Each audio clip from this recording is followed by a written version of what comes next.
අපි මහානායක හිමිවරුන් එක්ක කොහොමටත් නිරන්තර සංවාදයක ඉන්නේ.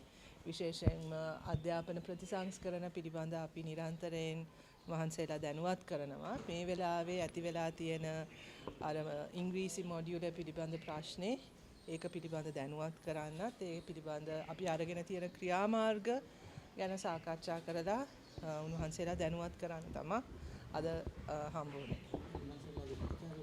වහන්සේලාගේ ප්‍රතිචාර තමයි ඒ ගත්ත පියවර උන් අගය කරා. උන්වහන්සේලා කිව්වේ ඒ ක්‍රියාවලිය තුල තියෙන වැරදි නිවැරදි කරගෙන ඒ අවශ්‍ය පියවර අරගෙන ඒ විමර්ශන වලට ඉඩ දීපු එක ගැන උන්වහන්සේලා ගේ ඒ කියන්නේ ප්‍රසාදය පළ කළා. ඒ වගේම වහන්සේලා කිව්වේ මේ අධ්‍යාපන ප්‍රතිසංස්කරණ කියන එක රටට අවශ්‍ය දෙයක් නිසා ඒක නිවැරදිව කරගෙන යන්න උන්වහන්සේලා එක මේ නිරන්තර සංවාදය තියාගෙන යන්න කියන එක මතක් කරා. අපි ඒ නිසාම මේ පළවෙනි වසරේ පොත් මොඩියුල 106ක් අපි මුද්‍රණය කරා. ඒ 106ම අපි 106 ශ්‍රේණිය සඳහා ඒ මුද්‍රණය කරපු සියලුම මොඩියුල අපි උන්වහන්සේලාට බාර දුන්නා. අපි දෙවන තුන්වන වසරේ පෙළ පොත් දෙවන තුන්වන වාරයේ පෙළ මොඩියුලත් උන්වහන්සේලා සමග සාකච්ඡා කරන්න අපි එකඟ වුණා.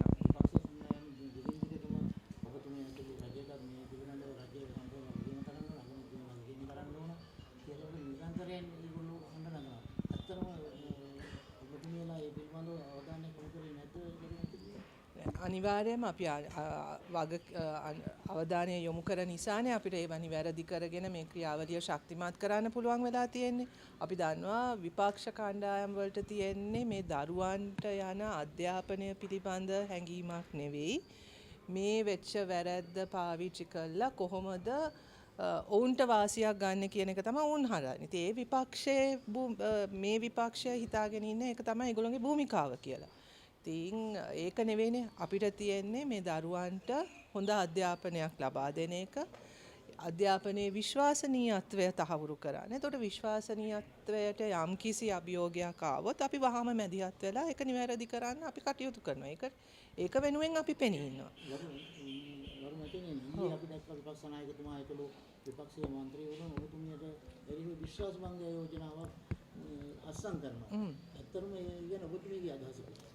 ඔව් මම දැක්කා මාධ්‍ය ඒ වාර්තා වෙලා තියෙන එක අත්සන් කරනවා. ඉතින් ඒක එතුමන්ටගේ අයිතිය. ඒක කරන්න පුළුවන්. ඒත අපි දකිනවා අපිට දවස් දෙකක් අධ්‍යාපනය පිළිබඳ සංවාදය තවත් දියුණු කරලා පුළුල් කරන්න අවස්ථාවක් වෙනවා. ඒක මොකෝ විශ්වාස භංගයක පරාජය වෙනවනේ කොහොම වුණත්. ඉතින් ඒ නිසා ඒක ගැන අපි කිසිසේත්ම කිසිම අපහසුතාවයට පත් වෙන්නේ. අපි ඒක අවස්ථාවක් කරගන්නවා අපේ අධ්‍යාපන ප්‍රතිපත්ති තවදුරටත් ජනතාවට පැහැදිලි කරන්න. පහුගිය රජයන් පැවිදි සමයේදී දරු උපතුමිය අධ්‍යාපනය රැකගැනීම සඳහා මහත් පරිශ්‍රමයක් දරපු ආචාර්යවරියක් හැටියට උපතුමියගේ අතින් මේක උනේ ඇයි කියලා සමහරුත් මේ අදහස් දක්වනවා. නෑ කියන්නේ මම ඒ සටනේ තාම ඉන්නවා. අපි රජයක් හැටියට ආණ්ඩුවක් හැටියට අනිවාර්යයෙන්ම ඉන්නේ දරුවන්ගේ අධ්‍යාපනය රැක ගැනීමට විතරක් නෙමෙයි තියෙන අධ්‍යාපන ක්‍රමය දියුණු කරන්න. ඉතින් ඒ වෙනුවෙන් තමයි අපි නිරන්තර අරගලයක ඒ සටනේ අදත් ඉන්නවා හෙටත් ඉන්නවා අනිද්දාත් ඉන්නවා. ඒ හැබැයි අපි බාරගත් ක්‍රියාවලිය පද්ධතිය තුළ දුර්වලතා තියෙනවා. ඒ දුර්වලතා අහුවෙන හැම අවස්ථාවකම අපි මැදිහත් වෙනවා. ඒක නිවැරදි කරන්න අපි මැදිහත් වෙනවා. අත වශයෙන්ම මේ මොහොතේ වුණත් කුඩා කව කීපයකින් එන අර කොහොමද කියන්නේ අර වෛරී ප්‍රකාශන අපි පොඩ්ඩක් පැත්තකට දාමු. සමස්තයක් හැටියට මේ වෙලාවේ ඇති වෙලා තියෙන සංවාදය අපි ධනාත්මකව බාරගන්නේ. මේ ක්‍රියාවලියේ තියෙන අඩුපාඩු පද්ධතියේ තියෙන අඩුපාඩු පිළිබඳ විශාල සංවාදයක්. මේක දියුණු කරන්නේ කොහොමද? මේක නිවැරදි කරන්නේ කොහොමද? ඒ නිවැරදි කිරීමට කොහොමද අපිත් එක්ක සම්බන්ධ වෙන්නේ කියන සාකච්ඡාව යනවා. ඒක අපි හිතනවා ඉතාමත්ම හොඳයි. අධ්‍යාපනය කියන්නේ මෙහෙම මිනිස්සුන්ගේ මෙහෙම උනන්දුවක් ඉස්සර පෙළ පොත් ගැනත් තිබ්බනම් ඒ පෙළ පොත්වල තියෙන වැරදි ගොඩකුත් මේ වෙනකොට නිවැරදි වෙලා. හරි? ඉතින් ඒක ගැන අපි සතුටුයි.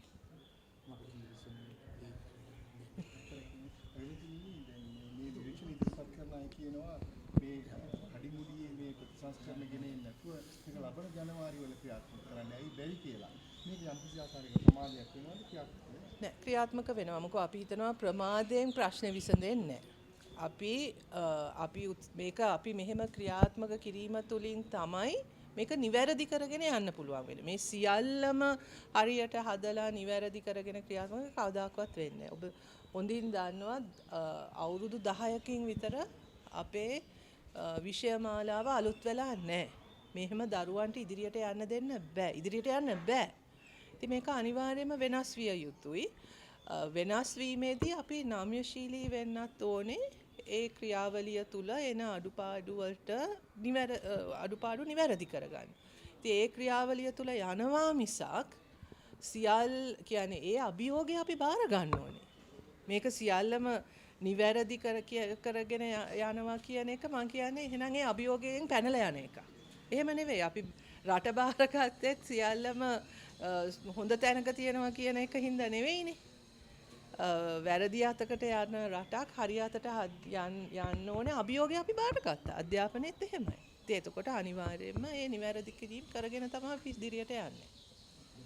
Today the visit to Kandy to meet our very reverend, venerable Mahanayaka Theros of the Asgiriya and Mahanayaka chapters. We arrived today. We've always engaged in a discussion with them on in matters of national importance. We've engaged with all our religious leaders. Today's visit was specifically concerning the controversy with the grade 6 English module, the new English module. We wanted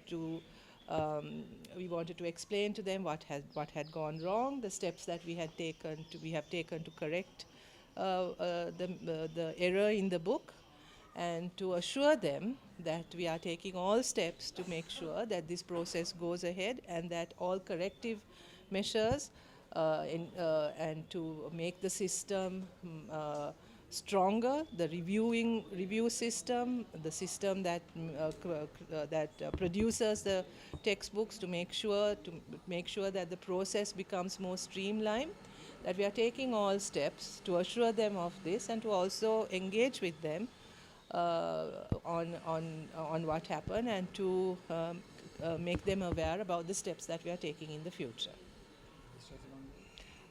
Yes, we have. I saw in the news that the opposition is planning to submit a no confidence motion against me. We see it as an opportunity to engage in a fruitful debate about the education reforms, which the entire country agrees is much needed. So I see these 2 days as an opportunity for us to present our view to the public. They are going to lose the no confidence motion. That's a foregone conclusion. But it gives us an opportunity to discuss our policy and our strategies with the public. So for that we thank them.